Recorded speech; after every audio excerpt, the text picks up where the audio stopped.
नई पड़ोसन।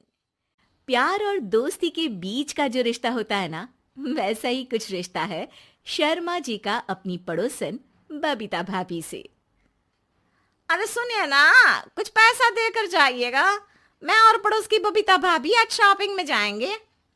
बबीता भाभी का नाम सुनते ही शर्मा जी के कान खड़े हो जाते हैं। हाँ हाँ, क्यों नहीं। तुम तो ये क्रेडिट कार्ड ले जाओ। और हाँ, मैं ऑफिस जाते वक्त तुम दोनों को मॉल में भी छोड़ दूंगा। अरे वाह, ये तो मजा ही आ गया। मैं अभी बबीता भाभी को तैयार हो जाने को कहती हूँ। शर्माइन और बबीता में बात हो जाती है। ये महंगा वाला परफ्यूम लगा लेता हूँ। भाभी जी बगल में बैठेगी तो इम्प्रेस हो जाएंगी। दोनों मियाँ बीवी घर से बाहर निकलते ही है कि शर्माइन बगल वाली सीट में बैठती है। अरे तुम पीछे जाओ ना। अरे पीछे का है? अरे तुम ड्राइवर लगोगे ना, मैं और बबीता भाभी पीछे बैठ गए तो। अरे नहीं नहीं, वो तो आगे बैठेगी। और क्या बात है, कुछ ज्यादा ही जज्बात नहीं उछल रहे हैं तुम्हारे? मैं उतर रही हूँ, कैब से चली जाऊंगी। अरे मेरी प्यारी बुलबुल, वो मेरा ऑफिस का बैग देख रही हो ना। हाँ तो रोज ही तो देखते हैं, आज का नया है? अरे उसमें ना ऑफिस का कैश रखा है। अब ये बबीता भाभी का तो कोई भरोसा है नहीं। चोर तो लगती है तभी तो। अरे कहाँ कहाँ तभी तो। अरे कैसे चोर लगती है वो तुम्हें? कहाँ चुरा लिया उसने तुम्हारा? अब क्या बताऊं।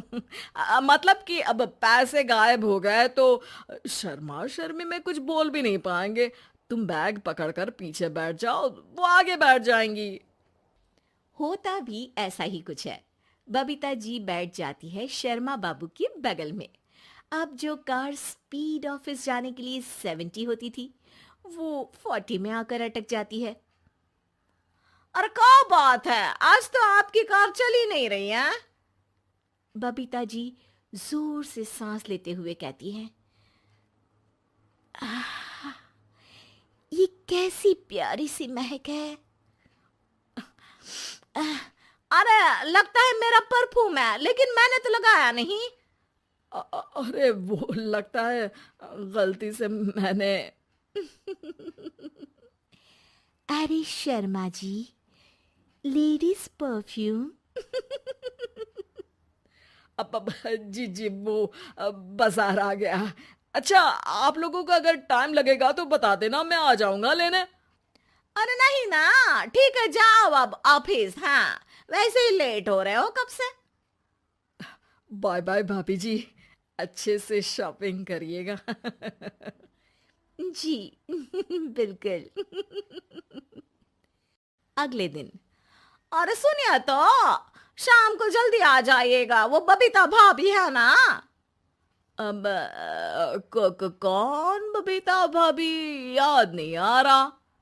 अरे वही वाली जिसके साथ आपने हमें मार्केट में छोड़ा था, याद नहीं का? अरे कौन वो पतली लंबी काले काले बालों वाली हिरण जैसी आंखों वाली, वही ना। अरे याद नहीं आ रही अच्छे से। वाह जी वाह। अरे और कितना याद रखोगे? उन लोगों के घर हमारा आज रात का खाना है, टाइम से आ जाना।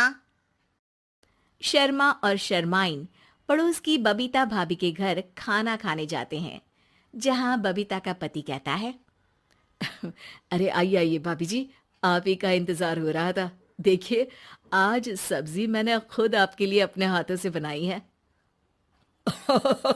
अच्छा, तो कभी हमारे घर भी आइए। खाने में मैं भी खिलाऊंगा बबीता भाभी को अपने हाथ का कोरमा मसाला। अगर आप दोनों की खुद की तारीफ हो गई हो तो थोड़ा बैठकर बात कर लें। अरे बबीता जी, आपकी शादी अरेंज्ड मैरिज लगती है, तभी आप कहाँ इतनी सुंदर। और भाई साहब। अरे नहीं नहीं, हम लोगों की तो लव मैरिज थी। मैंने तो 16 सोमवार रखी थी इनके लिए। अरे हाँ, मैंने भी इनसे शादी के लिए ना 16 सोमवार रखे थे। अच्छा, और व्रत करने के बाद ये मिले आपको? अरे चुप रहिए ना, कुछ भी बोले जा रहे हैं। कितनी प्यारी जोड़ी है शर्मा और शर्माइन जी की। हाँ, वैसे और भी अच्छी हो सकती थी। सब खाना खाकर अपने घर के लिए निकल ही रहे होते हैं कि और हाँ, अब हम लोगों को एक दूसरे के घर जाने के लिए किसी बहाने की जरूरत नहीं होनी चाहिए। अरे भाई, पड़ोसी हैं, वो भी एक उम्र के। क्यों मिसेस शर्मा? और अब मुझे और कविता भाभी को तो बोलने की भी जरूरत नहीं है। वो कहा ना, हम लोग वैसे भी साथ ही रहते हैं। कभी वो सुबह मेरे घर में तो शाम को मैं उनके। एक दिन शर्मा जी ऑफिस से शाम को घर आने के बजाय बबीता जी के घर मिठाई का डिब्बा लेकर पहुंच जाते हैं। अरे भाभी जी, कहाँ हैं आप? अरे भाई साहब, आप? मुझे लग ही रहा था कि आप ही होंगे। जी भाभी जी, कनेक्शन इसी को तो बोलते हैं। वैसे ये लीजिए, मिठाई खाइए, मेरा प्रमोशन हो गया जी। आपने भाभी जी यानी अपनी बीवी से शेयर कर ली ये बात और मिठाई दोनों? अरे नहीं नहीं नहीं भाभी, जैसे ही मेरा प्रमोशन हुआ, मिठाई लेकर सीधे आपके घर आया हूँ। लीजिए लीजिए, खा लीजिए। तभी पीछे से शर्माइन आकर खड़ी हो जाती है। अरे मिठाई का दौर खत्म हो गया हो तो घर चले का? शर्माइन को देखकर शर्मा सकपका सा जाता है। अब हाँ हाँ, चलो चलो। वो भाभी जी तो बोल रही थी कि जी शर्मा जी, इसीलिए मैं बोल रही थी कि मुझे लगा आप ही होंगे, क्योंकि आपकी वाइफ मेरे घर में थी, तो आपको तो ऑफिस से सीधा यहीं ही आना था ना। घर आकर शर्माइन शर्मा पर बरसती है। अरे देख रहे हैं हम, कुछ दिनों से आप बबीता जी पर कुछ ज्यादा ही मेहरबान हो रहे हैं। अरे वो तो तुम्हारी सहेली है, तो मैं थोड़ा भाव दे देता हूँ, वरना तो तुम जानती हो, मैं तुम्हारे बिना किसी को देखता तक नहीं हूँ। हाँ हाँ, देख रहे हैं हम कि तुम किसे देखते हो और किसे नहीं। प्रमोशन हुआ, दिन में 4-4 बार फोन पर बात हुई, पर मुझे बताना जरूरी नहीं था, क्यों? शर्मा देखता है कि दरवाजे में बबीता खड़ी है और सामने बीवी की। तभी हाय हाय रे हाय, मेरे सीने में दर्द आई आई आई आई आई, वो सीना पकड़कर बैठ जाते हैं। अब एक तरफ से बीवी शर्मा जी को पकड़ती है और एक तरफ से बबीता जी। बेचारे शर्मा जी इस बार तो बच गए, लेकिन देखना बाकी है कि आखिर कब तक।